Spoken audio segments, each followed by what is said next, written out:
हर खबर पर होगी आपकी पकड़। डाउनलोड कीजिए एबीपी लाइव ऐप। एलएसी पर भारतीय सेना के साथ साथ आईटीबीपी के जवानों की भी तैनाती है। पूरी सर्दियां इन्हें यहीं सीमा पर बितानी है, तो जाहिर है सर्दियों की तैयारी भी इन्हें ही करनी होगी।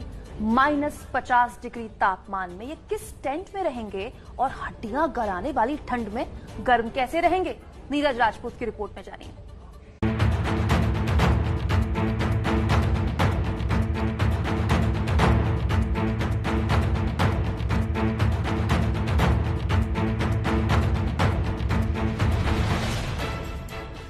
इन दोनों तस्वीरों में जो उपकरण आपको नजर आ रहे हैं, यही -50 डिग्री वाले तापमान में चीन से मुकाबला कर रहे आईटीबीपी के जवानों को बचाए रखेंगे। सर्द हवाओं और भयानक ठंड से जवानों को बचाने वाला पहला कवच है ये बेहद खास टेंट।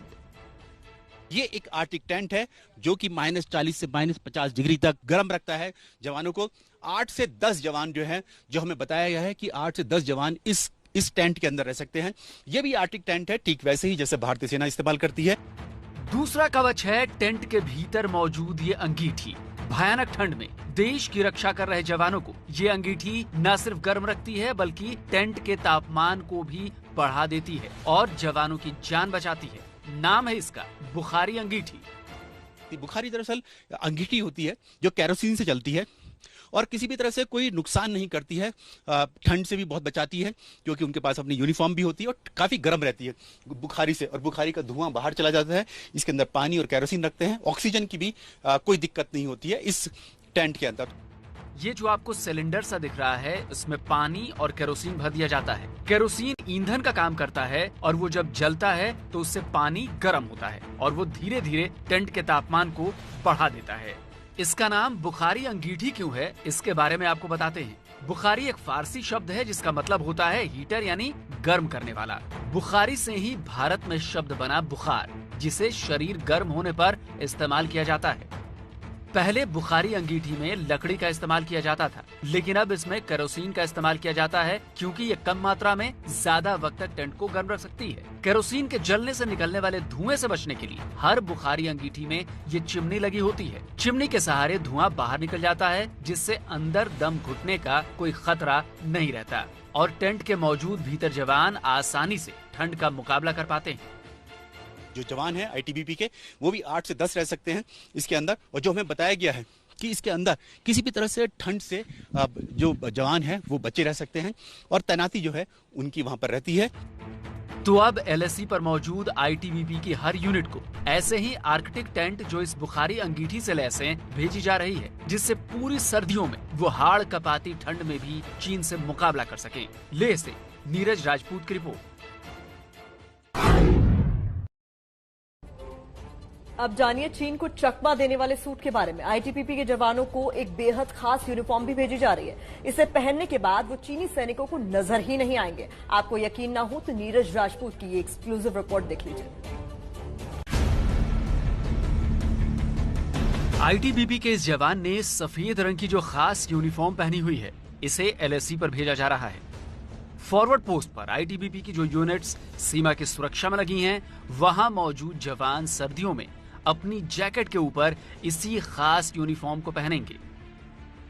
ये स्पेशल जो क्लोथिंग है उसके साथ हमारे साथ ये आईटीबीपी के जवान हैं जो कि इस वक्त तैयार हैं ये दिखाने के लिए कि हमारे जो जवान जो एलएसी पर लाइन ऑफ एक्चुअल कंट्रोल पर तैनात रहते हैं, जब सर्दियां होंगी, बर्फबारी बहुत ज्यादा होगी, तो उस तरह की यूनिफॉर्म पहन के ही हमेशा रखते हैं, चाहे बर्फबारी हो, बारिश से हो।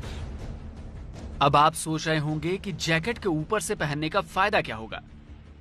दरअसल सर्दियों में चीन से टकराव लंबा चलने वाला है, इसलिए जवानों को वहां लंबे वक्त तक रहना है। इस दौरान उन्हें भारी ठंड, सर्द हवाओं और दुश्मनों की निगाहों से बचना है। यह स्पेशल क्लोथिंग सर्द हवाओं को रोकती है, वाटरप्रूफ होने की वजह से बारिश में भीगने से बचाती है। पेट्रोलिंग करते वक्त यह कैमोफ्लेज का काम करती है। बर्फ और कपड़ा दोनों सफेद होने से दुश्मनों को दूर से जवान नजर नहीं आते। ये जो ऊपर देख रहे हैं दरअसल ये पोंचू ग्लेशियर है। ग्लेशियर इसलिए क्योंकि वहां पर बर्फ ही बर्फ रहती है, तो उसको ये पहन सकते हैं। अंदर इनके उन्होंने जैकेट्स पहन रखी हैं, स्पेशल बूट्स पहन रखे हैं, गॉगल्स पहन रखे हैं, कैप ऐसी है जिसमें ठंड नहीं लगेगी आपको। तो ये जवान वहीं पर तैनात रहते हैं, इसी तरह की यूनिफॉर्म रहती है। भारतीय सेना की इन तैयारियों को देखकर चीन को समझ जाना चाहिए कि सर्दियां उन पर कितनी भारी पड़ने वाली हैं, क्योंकि भारतीय जवान तो दुनिया के बेस्ट विंटर जैकेट्स, बूट्स और स्पेशल क्लोथिंग से लैस हैं। और सबसे बड़ी बात, उन्हें ऐसी ही परिस्थितियों में रहने के लिए सालों से ट्रेंड भी किया जा रहा है, सालों से ट्रेनिंग भी दी जा रही है, जबकि चीनी सैनिकों को इसकी आदत नहीं है। लेह से नीरज राजपूत की रिपोर्ट।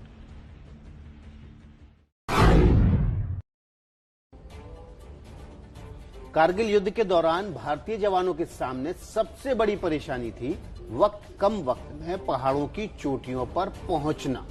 ऊपर दुश्मन था, नीचे पैदल चोटियों तक पहुंचना जानलेवा हो सकता था। लेकिन अब यह मुश्किल मशीन ने दूर कर दी है। जवानों के पास एक ऐसी लिफ्ट है जिससे वो बिना मेहनत के चोटियों पर पहुंच जाएंगे।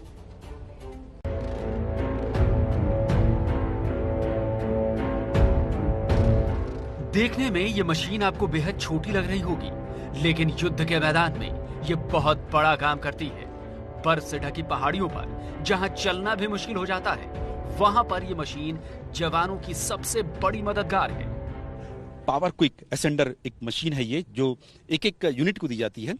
अगर जवानों को ऊपर जाना है, पहाड़ पर चढ़ाई करनी है, तो ये 280 किलो तक का वेट ये सहन कर सकती है। रस्सी इसमें डाल सकते हैं, एक जवान जो ऊपर जाएगा और उसके बाद फिर वो ऊपर बाकी जवानों को इस मशीन के जरिए खींच सकता है। ये यानी इस मशीन के जरिए न सिर्फ जवान बल्कि भारी भरकम सामानों को भी ऊपर आसानी से पहुंचाया जा सकता है। आईटीबीपी के जवानों के पास इस मशीन के होने का मतलब यह है कि उनकी न सिर्फ मूवमेंट तेज हो जाएगी, बल्कि बिना थके वो ज्यादा दूरी भी तय कर पाएंगे, क्योंकि कई बार उनके सामने ऐसी चढ़ाई आ जाती है जिस पर चढ़ने का मतलब है बुरी तरह थक जाना। ये उस जगह के लिए जहां पर बहुत मुश्किल आपको चढ़ाई चढ़नी है और सारे जवान चढ़ नहीं सकते हैं, तो उसके लिए इस मशीन का इस्तेमाल किया जाता है। रस्सी के जरिए, पहले क्या होता था, रस्सी के जरिए खींचा जाता था, लेकिन अब इस तरह की ये मशीन आ गई है जो क्विक असेंडर मशीन है। ये मशीन उस वक्त भी बेहद काम आती है जब किसी बर्फीले दर्रे में जवान गिर जाए या कई फीट मोटी बर्फ में चलते चलते धंस जाए, तो इस मशीन के जरिए उन्हें खींचा जा सकता है। क्विक असेंडर नाम की ये मशीन बैटरी से चलती है, तो इनको मशीन को एक जगह फिट कर सकते हैं, एंकर कर सकते हैं, जैसे एंकर करते हैं, और एंकर लगा के आप इसमें बैटरी है, इसको ऑन कर देंगे तो रस्सी नीचे चली जाएगी और फिर उससे रस्सी के जरिए जवान जो है ऊपर आ सकते हैं। तो अब आप समझ गए होंगे कि ये मशीन हमारे जवानों के कितने काम आएगी, क्योंकि कई महीने अभी उन्हें बर्फीले मौसम के बीच पहाड़ों की ऊंची चोटियों पर सीमा की रक्षा करनी है, लगातार पेट्रोलिंग करनी है और साथ ही दुश्मनों पर नजर भी रखनी है।